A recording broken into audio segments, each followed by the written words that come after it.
Have you ever wondered how big a nuclear explosion really is? So, this is a 5 megaton yield nuclear explosion. I'm using New York City as a scale reference, but mostly because it's a widely known place. I've used the data from nukemap.com for the radius. So, if people think that escalating things to the point of risking nuclear war, and somehow that is something that is winnable for any side, you're completely wrong.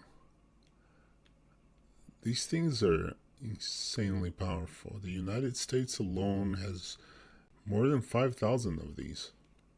Trust me, most people will not survive these weapons.